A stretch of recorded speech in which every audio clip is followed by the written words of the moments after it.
I'm just kidding. Okay, we're recording.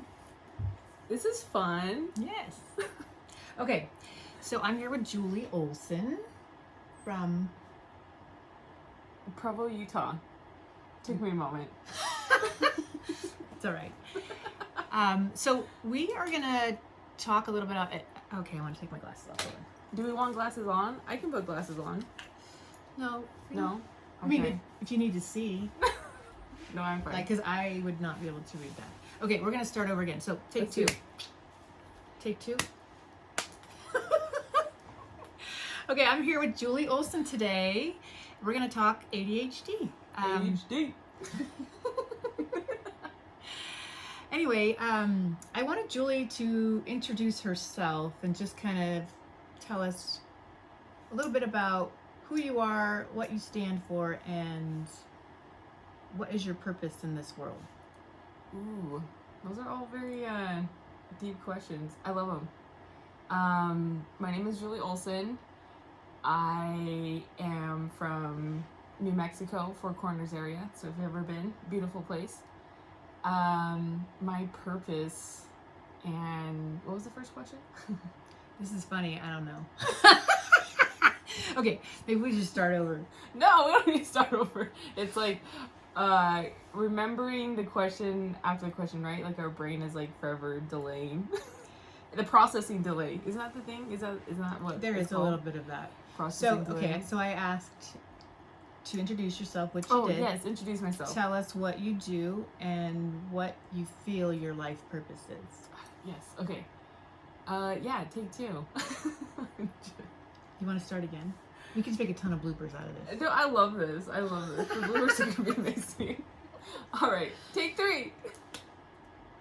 You gonna do take three? Oh, take three. I'm Tracy Kilgore. I'm here with Julie Olson. We're going to talk ADHD. ADHD. ADHD! Anyway. ADHD.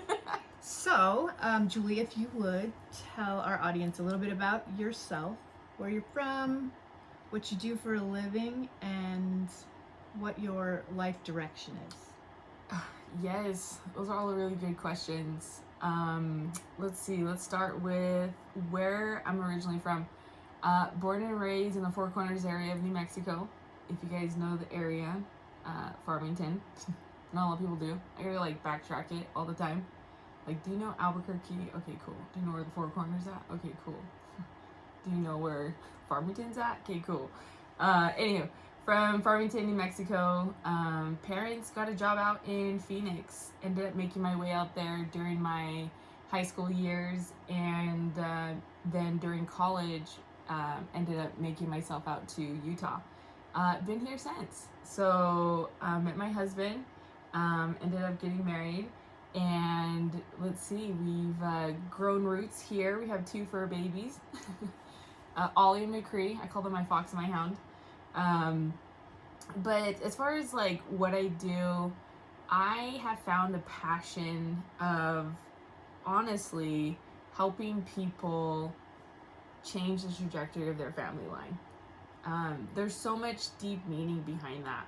And the way I do that is in the financial spectrum. So I teach people how money works. I give them financial education. The whole purpose is empowering people to have that choice of what they want to do with their finances, and then make that step forward. What's that plan? What's that strategy? Let's make that step forward. Ultimately, it just comes down to how are you ensuring that your money is protected, it's growing for you, and also at the same time you have access to it. There's so many ways, right? There's so many avenues you can go about that. And I started my career out in the banking world. And before that, I was in college trying to figure out like what I wanted to do. I still haven't graduated college. I like failed good grief like 4 or 5 times. I've lost count. I should probably count it. So, interesting. Like, many ADHDers either super excel at school or they have trouble. So I've met both sides. Yes. I particularly excelled at anything I enjoyed, and Yes. everything else 100%. out the window. 100%. Does that mean I'm not intelligent? Oh yeah. Hell no. Like, Exactly. it is not that, and that's I think the thing that you take away a lot of times is that's what you think about yourself. And so what I really want to help create with this podcast is re-educating all of the thoughts that go behind what people think ADHD is, because it is not that. It is not at all. It's not. So that brings me to a question I have for you, which is, when in your life do you recall knowing there was just something a little different about how you showed up in the world? How I showed up in the world. Also, I always laugh when I'm nervous, when I'm having a great time, when I don't know what to say. So I'm just gonna be laughing right into it. That's actually pretty awesome. Speaking of that, in school, right? Talking about ADHD, when that happened, gosh, there were so many times where I'd be laughing in class because of this reason.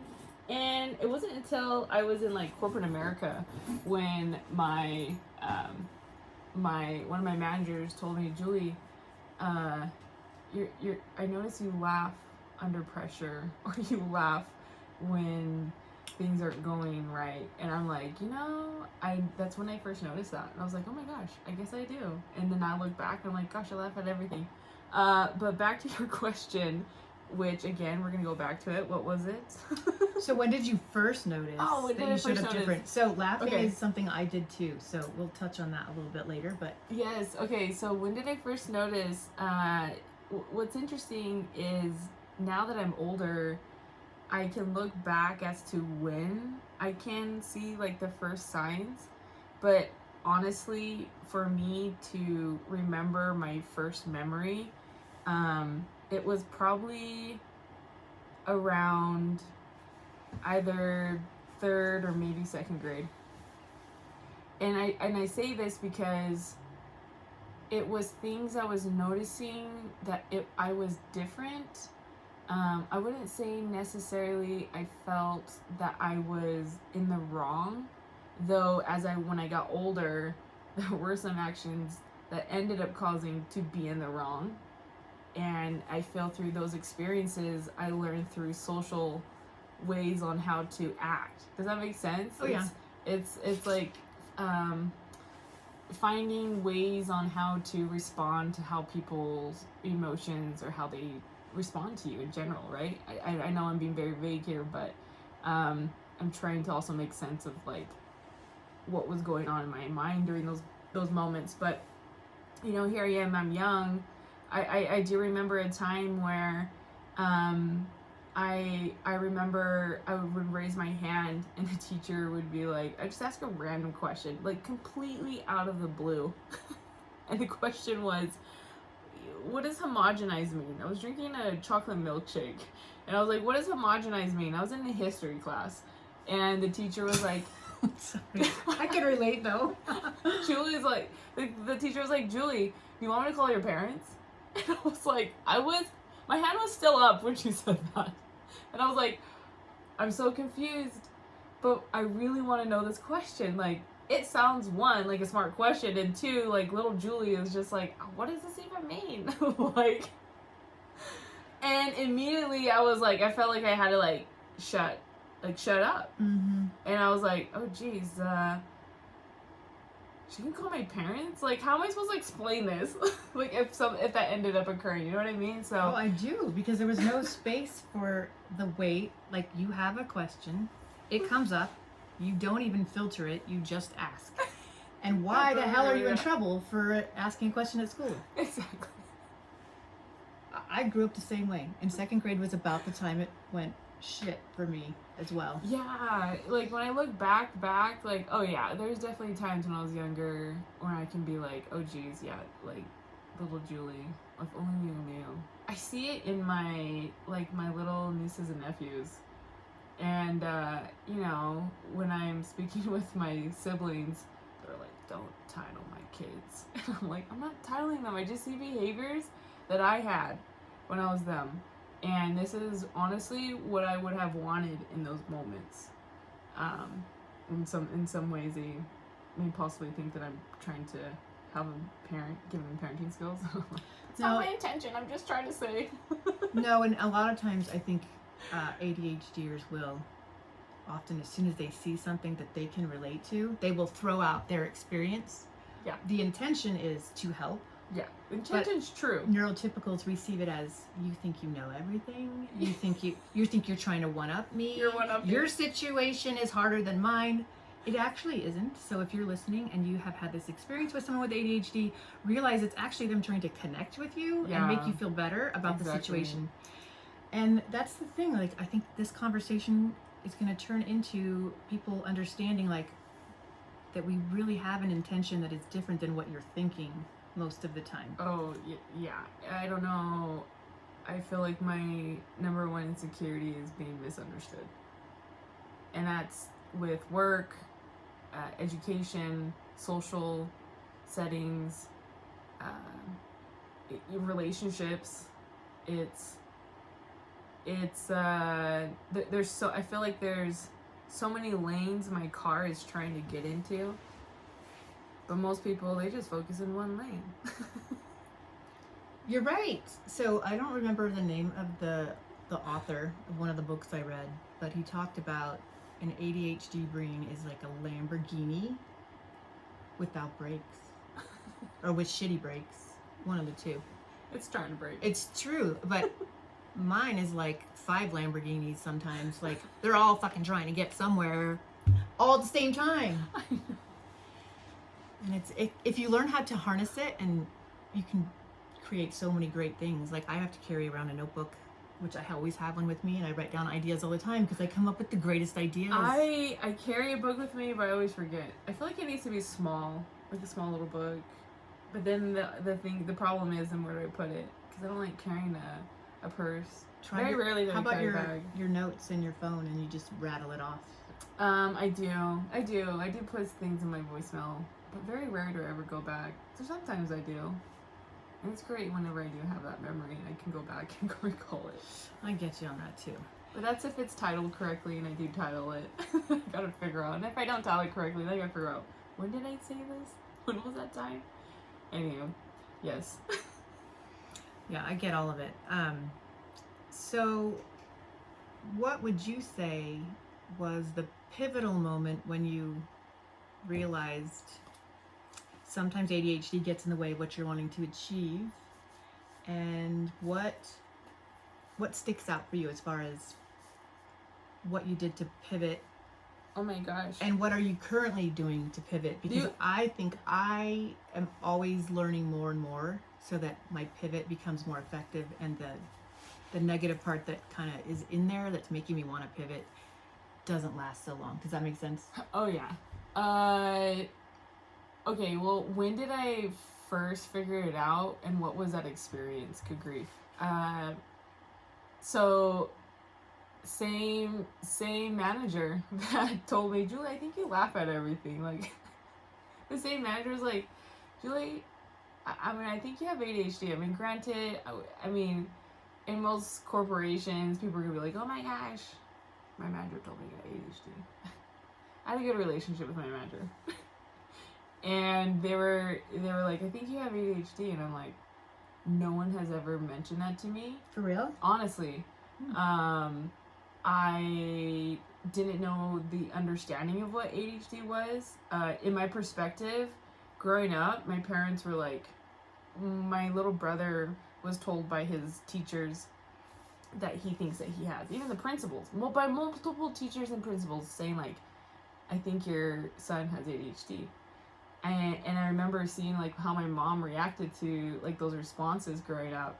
I was like, oh my gosh, my son doesn't have ADHD. It's like, he doesn't have it. It's you.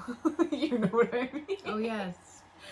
And again, it's this like, I could only imagine in those at that moment, like their understanding again, what is ADHD? Like, I don't know what they grew up with thinking about it.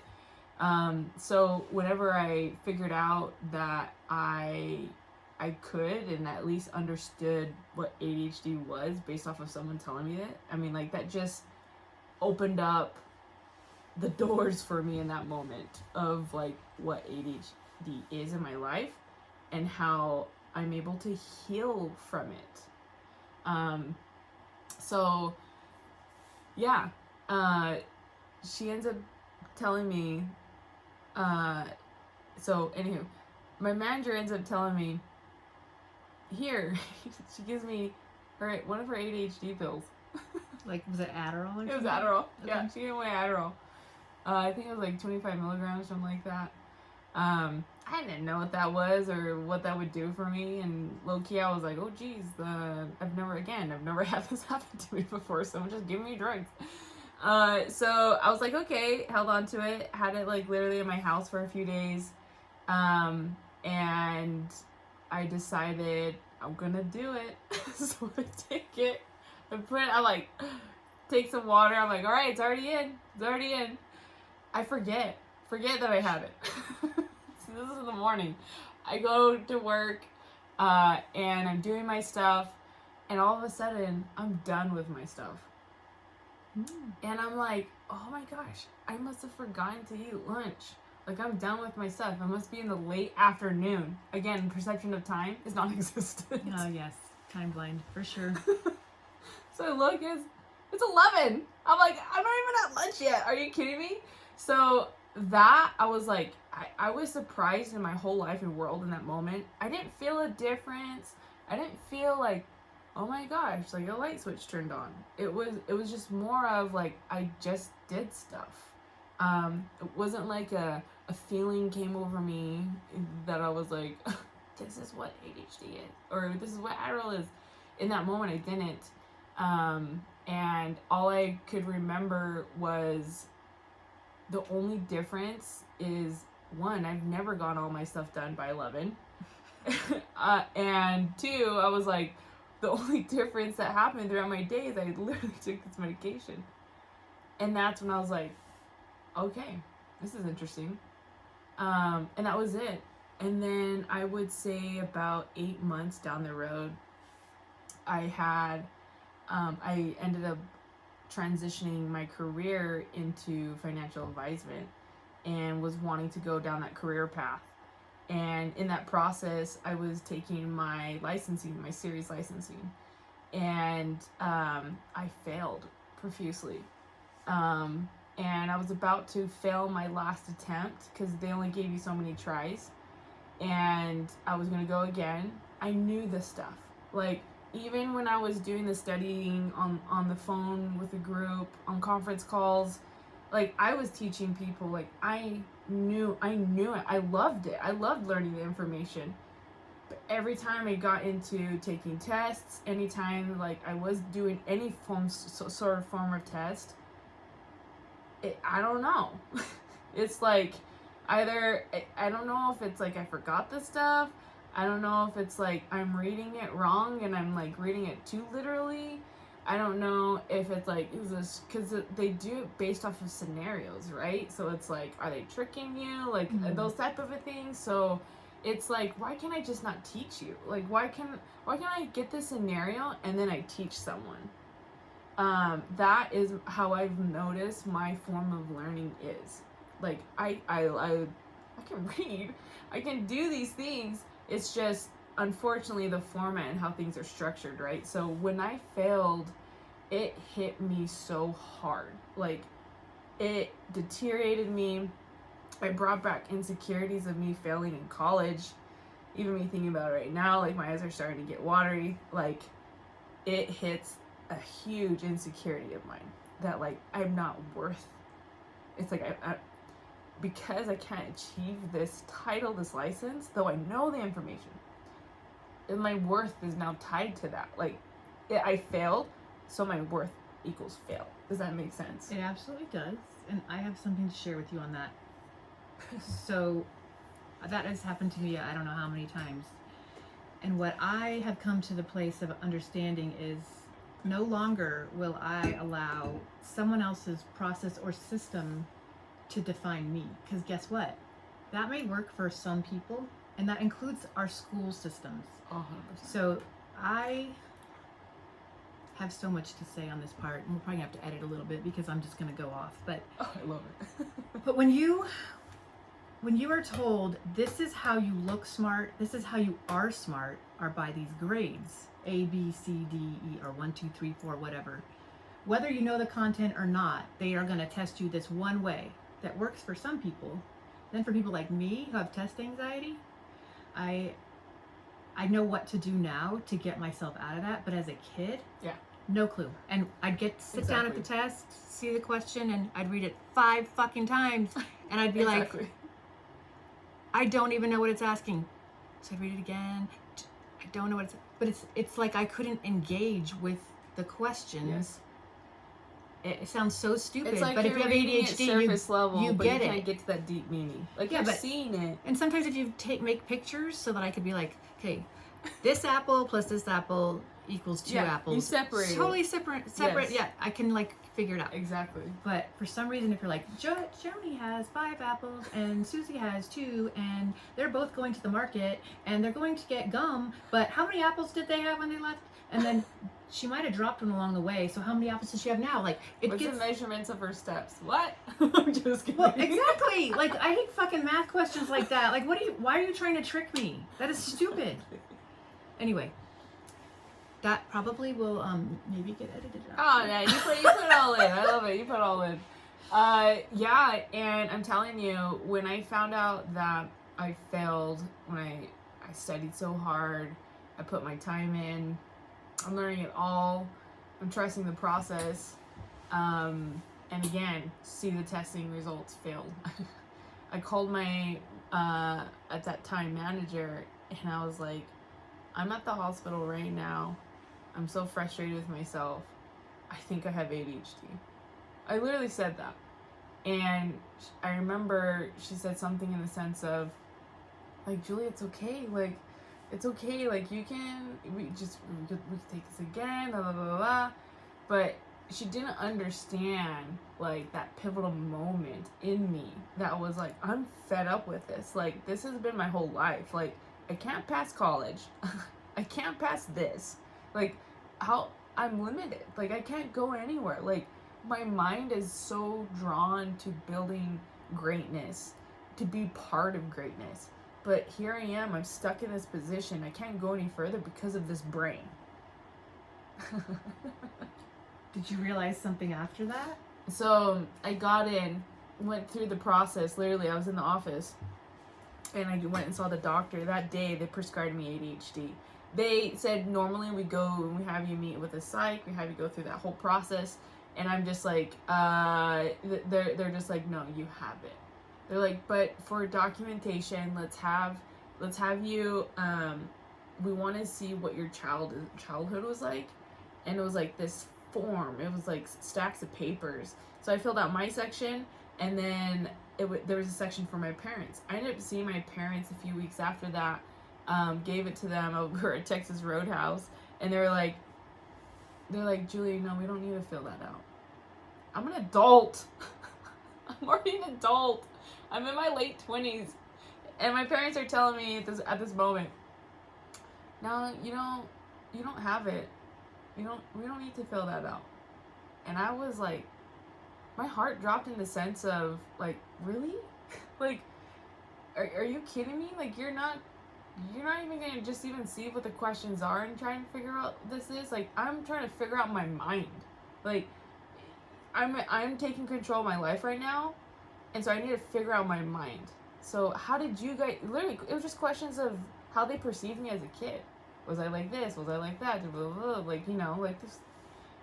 That must have been the most embarrassing thing for my parents. I don't know. Like, that's what it felt like. You know what I mean? Like, there's back, I don't know, I'm 51, so back at age 3, I actually got an actual diagnosis from a doctor, which is very unheard of, especially for a female. And his first thing was put her on Ritalin. My mom was like, no.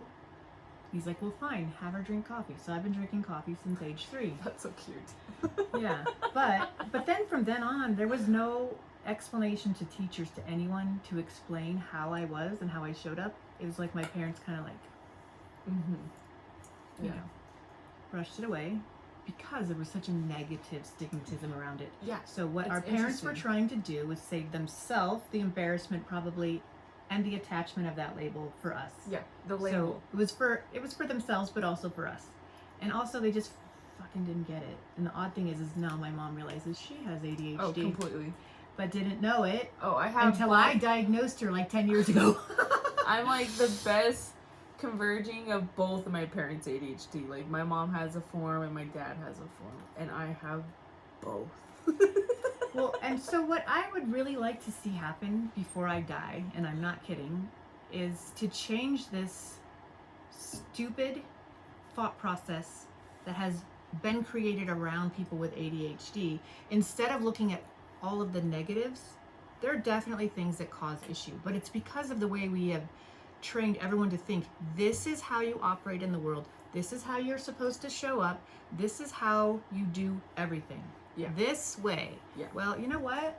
There's a million people that don't operate that way. They show up differently. We're all very individual, but when you pull ADHD or any kind of neurodivergence, then you're literally going to have all sorts of different hiccups, I call them, compared to what a neurotypical would go through. But what's funny is you put me in a room of ADHDers. That's how we met. Complete fucking heaven. And I don't have to explain myself. And like, for instance, forgetting things like while I'm talking, it's embarrassing, but I'm like, I just call it out now. I have ADHD, sometimes this happens. Just give me a second, I'll recall it. And then sometimes I don't, and I'll come up later, but it feels comforting when people mention, and you can feel when they know that you have ADHD, and they're like, oh, don't worry, she has ADHD. And I'm like, oh, yes. That's very comforting to me. Like, it's just... No, because it sums up a lot, because this is what happens. Our brains move so fast sometimes, and we have so many ideas popping off. It's hard to even, like, catch all the information for ourselves. And then articulating it back to another person is very frustrating at times. Like, I'm like, oh my God, I just want to be like, did you get that? It's like so much cool stuff out there. Feel my thoughts. Yes. So it's frustrating for us because it's so true. We look like sometimes we don't know, but we often do. And then the way you're treated because you can't articulate correctly, like people think you're stupid, or they think that you just... I literally have had clients working at the bank. So I have this, and they'll take this from time to time with me. It's, one, I use it because I play guitar, so it strengthens my fingers. But two, it's also for, it's a fidget. I didn't know I needed a fidget while I was at work at the bank. See these are fidgeters too, and I have them with me all the time. I'm not even kidding. I had to, I would have clients that would be like, are you okay? Like, and I'm like, why? And they're like, because of your leg like this. And I'm like, oh, well, I'm not even realizing I'm doing it, right? Like, I'm just opening up their account, applying for some sort of credit, but they're seeing it body language wise. Neurotypically, they're going, why are you in a hurry to get out of here? Probably. Am I irritating you? Am I taking too much of your time? Nope, that is not it. I'm just like, this is what's making my brain focus to click on what I need to do next. Or else I get it. I do. I absolutely do. So I literally had a client, I was listening to them, but because my brain is distracted on other things, I was staring off of I was listening to them, and I was staring off somewhere, and they said, are you even listening to me? And I literally my body language was like, oh jeez. My body language, I have had to learn through my unmasking habits, okay?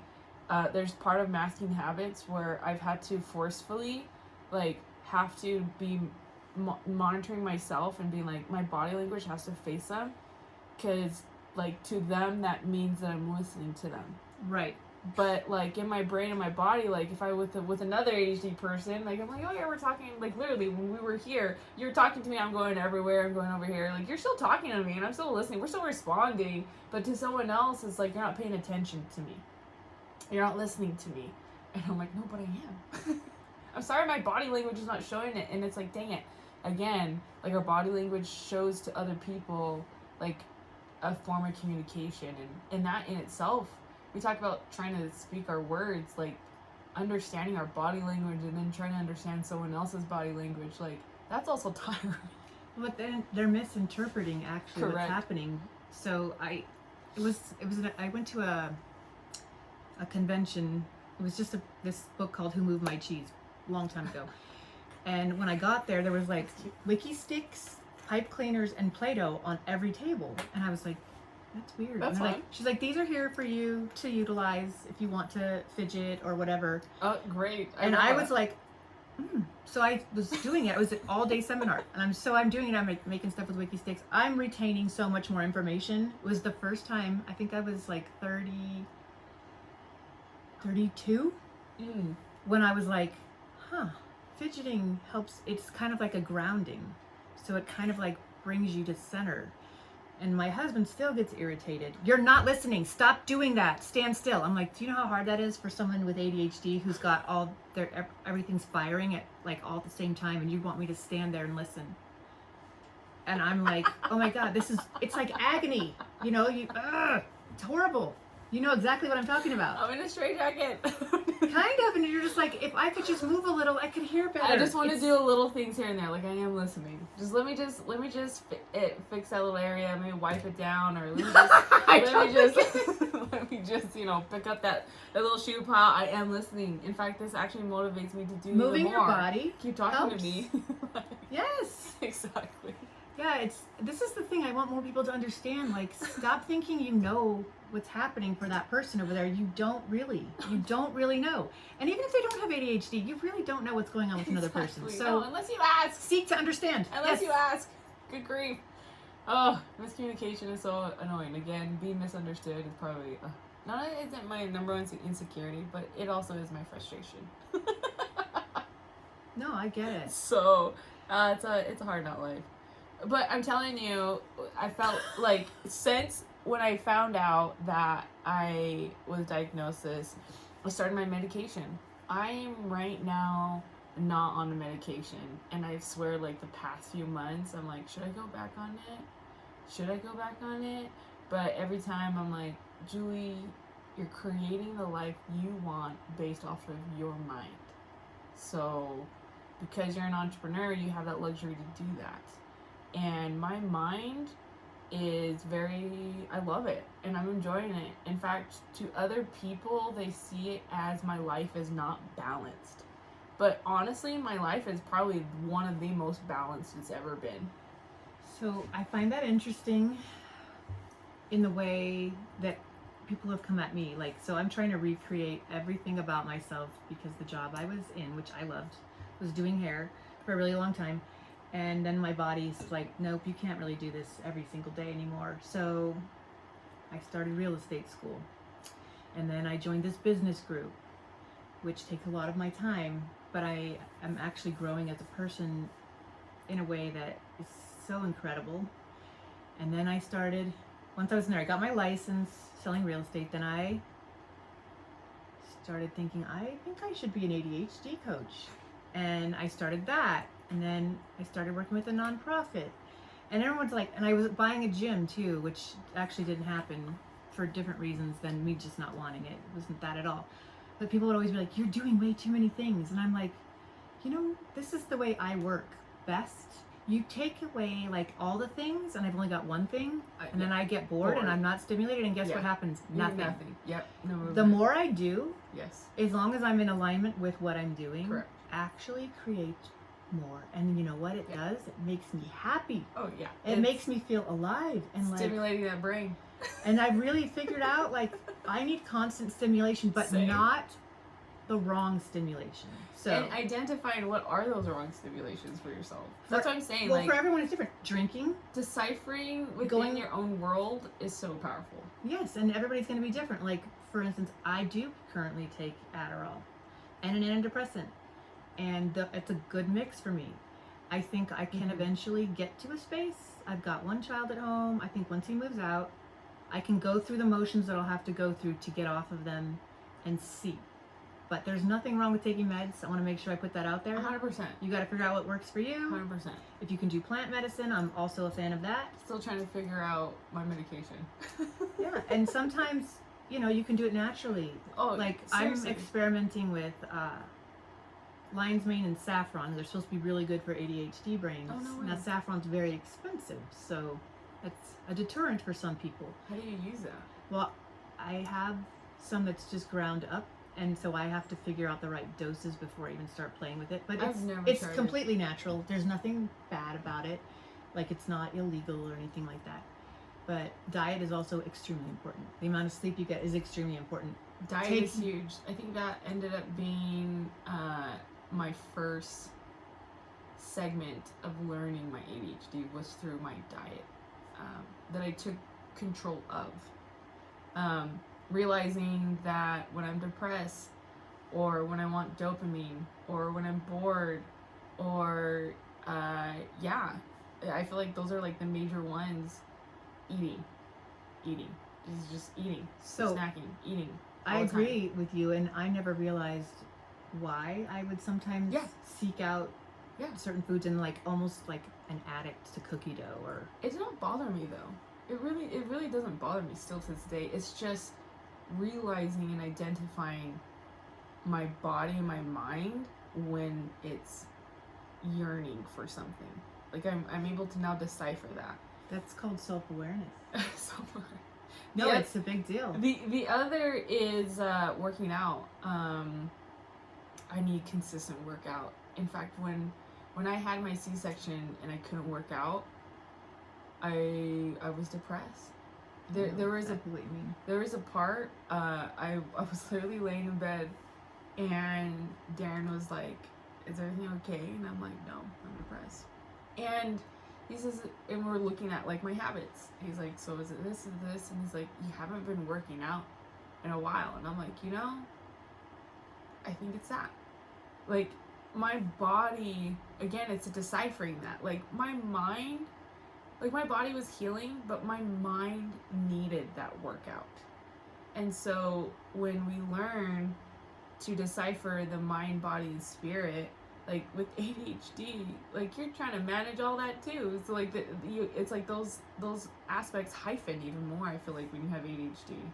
I mean, granted, I've never had a life without ADHD, so I don't know like what that is. But I would just say in general, like understanding again, deciphering how certain things affect your mind and what your body's craving, like what your body's telling your mind, and then also what your mind is telling your body. And again, ADHD is all neural. So it's just like understanding those parts of you. Again, the gift of discernment is just so amazing. If you can strengthen that within yourself, like you can. I don't know. I feel like now I'm speaking in this form, but in those moments, in those times, I didn't know how to speak like this. I had to take years to be on medication, to be off medication, to try lower doses. I even had to increase it a few times, and that affected my mental depression. Well, with the Adderall specifically, if I miss a day, I'm usually not great that day. Yeah, same. So like when they had that shortage for a while, I was trying other medicines, and I'm very sensitive, so Adderall was like pretty much the best one right now. Then I had to try Vyvanse, which, no offense, Vyvanse users, it's very specific though to each body and each mind. So some things, I didn't like it. For me, it didn't seem like it did anything but made me want to sleep. Yeah, they did want to like alternate mine, but then I decided last year when I was mentally telling myself I am going to scale my brokerage, a part of me was like, "Okay, Julie, we're doing this with no Adderall." So I took it off, and for like a good 2 to 3 months, I fell into like a massive depression. And I just knew, I don't know, I guess maybe I read it, I don't know, but like a part of me just knew that was going to happen. So I just prepared for it. I prepared for it in my business, I prepared for it prepared it even with like my husband, just saying like, I'm like, seriously, I'm getting off my medication, so I don't know how I'm going to be. And then noticing how I was, I mean, I was in bed. I was, again, depressed. Getting out was so hard. The act of getting up and even taking a shower, it was non-existent, but I kept going. Like, just even little things. Even if I worked out later in the day, even if that was my win, even if my only win was to work out, like, that was my big start. So I would say like after that, one of my first habits I really wanted to establish, even before my whole thing with ADHD, was to create a solid habit of working out early. I've always wanted to achieve and be like those people who work out super early in the morning. Now I look at my life now and I'm like, I've never been this. I've never woken up before ever this early just to go work out and be done and literally be done with my meetings by like, I don't know, like 8:30, and people are barely getting to work. Like, That's awesome. you know what I mean? Like that was never Julie. But then again, I'm creating this life where I do get tired. Like my I do get like bored. I do need those continuous stimulations. So I play guitar during the times where I need stimulation, or I go sit out in the sun. There's been many times where I've texted you and say like, hey, I'm feeling lethargic. This is what I'm feeling. And you're always like, when did you eat? Did you drink water? You should probably eat some nuts and maybe put some chocolates in. And then then you add in your menstrual cycle. Now you're adding menstrual cycle with ADHD. Like, that's just like, good grief. Oh, hormones can wreck it. I'm serious. Like, I feel like I'm menopause, continuous. premenopause, all those things. I'm like a Pregnancy. continuous roller coaster. It's exhausting. I tell people, Sometimes. I'm like, it's exhausting. Sometimes. I don't know how to explain it to people. They're always like, how do you do it all? And I'm like, it's exhausting. but what you said is what I'm finding that gives me good quality energy is finding those dopamine hits that are good for me. And it's the simple things of holding my dog, going up to Darren, holding him, walking outside, sitting outside. Even if there's a book and I read like the first 2 sentences and then I get bored, I'm like, well, you know what? I stimulated my brain. So that was good enough. I learned 2 sentences of something. That was good enough. Like those little things. And now I'm starting to get more consistent with journaling. But that's been a hot mess in itself for a very long time. But all I gotta say is the thing I love about being an ADHDer is that we're amazing at beginning. We're amazing beginners. We're amazing starters. So I have just learned to practice an optimistic mind in telling, you know what, Julie, it's okay, we'll start tomorrow. Like, okay, you failed and you didn't work out today. That's okay. We're gonna work out tomorrow because we're good at restarting. Like, we're so good at restarting. Agreed. And So- you know what I like to say about failure? Because I used to take it as such a negative, and I've turned it into a complete positive. And I'm sure half the people listening have heard failure is FAIL, first attempt in learning. Yes. So I think of that, I'm like, oh, it's just learning. I'm just learning. Oh, it's learning. You can call it fail now, and it doesn't have the same impact that it did when I would say it before. yeah. And I think changing the what comes out of your mouth is really pivotal in keeping that positive flow there, because if you start to say all these, I'm not going to say them, C word, C-A-N with the T at the end, no more. Yeah. No more. Like, and every time I say something like that, I will shift it now, and because self-awareness is really the beginning of pivoting from anything. You have to notice that there's something that you don't like or something that's not working before you can pivot from that space. So being self-aware, which it sounds like you've got a lot of that going on too, and you're like, okay, got to get out my little tool. And by the way, the tool she's using is called a what? I don't know, a grip master. Yeah, so Yes. Super good. All good? Yeah, Okay. it's good. So Give me the okay. the grip master is a tool that she holds in her hand, and she's able to describe, like, you move each finger, and it's just like a fidget tool, but it's also strengthening fingers and getting maybe better dexterity. It's called a grip master. I needed a new fidget, and I wanted to strengthen my fingers. Can I try I it? got it on Amazon. Getting the pinky one, it was the hardest. I first started practicing because I was practicing frets. Yeah. You can even change the strength. It's hard, especially the pinky. Yeah. Wow, I probably need to get one of But I these. literally carry it with me everywhere. I put it in my bag. I have to have it when I'm fidgeting. If not, then I have a pen, or like I'm just moving, or I literally, if I'm on a Zoom call, I'll turn off my camera to go walk and do something and then come back. That's what's really hard. So speaking about being in the now having ADHD in a career setting, okay? So now you have ADHD in a career setting. I was literally sitting like this. I was like this.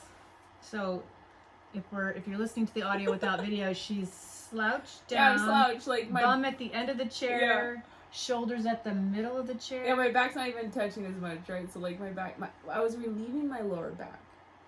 And again, body language. So I was a branch manager at this point, and so my manager, who's a district manager, and then their manager, who is an area president, like they saw me sit like that, and I was like, Julie, you need to hold your hands and be a lady. You need to sit up. And I'm thinking to myself, I feel like I'm back in school. Like, are you kidding me? And then again, it brought back those feelings. Like, am I doing something wrong? Like, my lower back is killing me. Like, this is the only way comfortable until our meeting starts. Like, I'm gonna sit like this. Anywho, that just made me think of like something else too, because I'm like, good grief, like in the work setting, I swear there's been so many times where I just can't feel like I can be myself. That's what I love about being an entrepreneur. I honestly was like, man, is there anyone out there like me that thinks like me? The thing I love about ADHD people is I feel like we're all go-getters.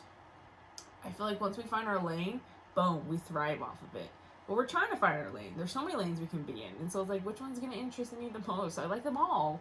But what if I want to do this and it fails? Like, there's just so many things that you can do, right? But the reason why I say this is because, you know, when I think of, and I lost my train of thought. There you go. See? Poof, gone. Just went gone. Okay, so you're in a million different lanes. Yeah. And you're trying to figure out the lane that is the one that you what are was going I to saying thrive before in. that? We were talking about finding a focus. I don't know. Yeah, see, it went We'll gone. have It to went poof rewind. gone.